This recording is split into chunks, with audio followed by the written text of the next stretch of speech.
Hey YouTube, Boys Post 1975. Question for you.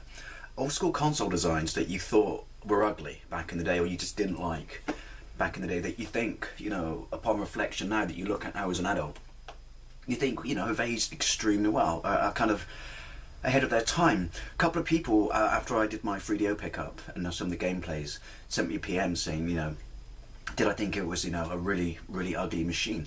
And it's interesting because back in the day, I did. I thought it was a very ugly machine. Part of that may be because it was my brother's system, so obviously I wasn't invested in it as much as him. I played it a lot, but I never dropped the cash on it. So you're not going to care as much about something when you've not physically, spent your hard-earned money on it, I should say.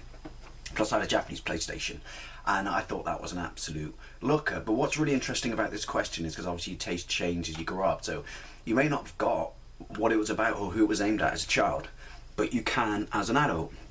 I think, unlike most things, computers, consoles, the fact that they're always about the technology available at the time, and they're also kind of, that their design will also be dependent upon, to some degree, the pop culture available at the time. I think more often than not, those two things mean they age very badly because technology normally gets smaller, doesn't it? Look at the number of systems, that we have, and they end up releasing a slim version. But I think it's safe to say taste is subjective, which is why I'm asking this question, because you could completely disagree with me.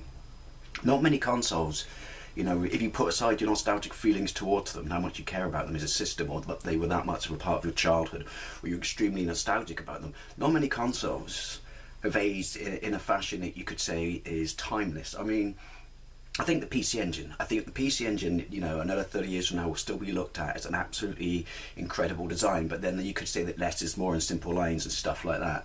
As much as I love the Mega Drive, I don't really think the Mega Drive's that much of a looker.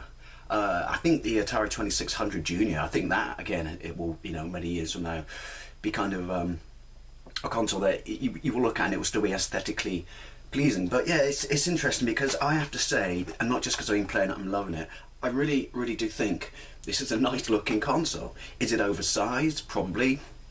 Possibly. I mean, I don't really know what sort of hardware is going on, under the bonnet, so maybe it is too big.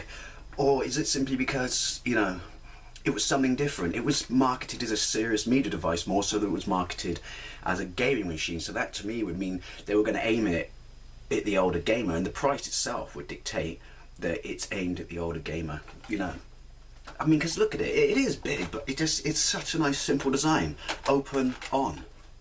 That's it, it doesn't mess around. It's simplified. I think it's really nice. I love these curved corners.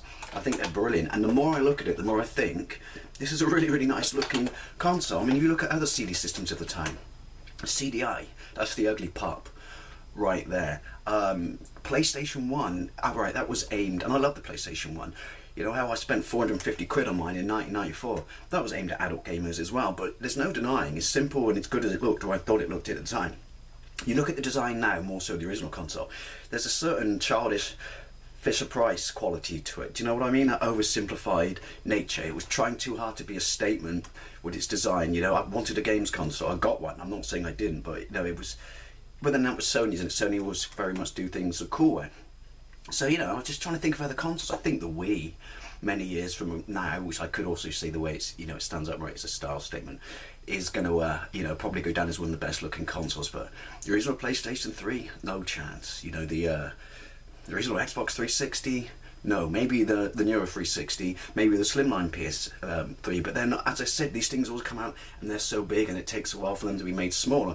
Maybe that, to a degree as well, is why the size of this doesn't really bother me anymore, because obviously once we got past sort of the PlayStation, once we got past the Mega Drive, the PC Engine, that era of consoles, stuff just got big, didn't it? I mean, look at the original Xbox. It's a freaking VCR, and I love the PlayStation 2, I really, really do, but I was never a fan of the way it looked. It was just too, square with sharp corners and edges. I like sleek lines, but yeah.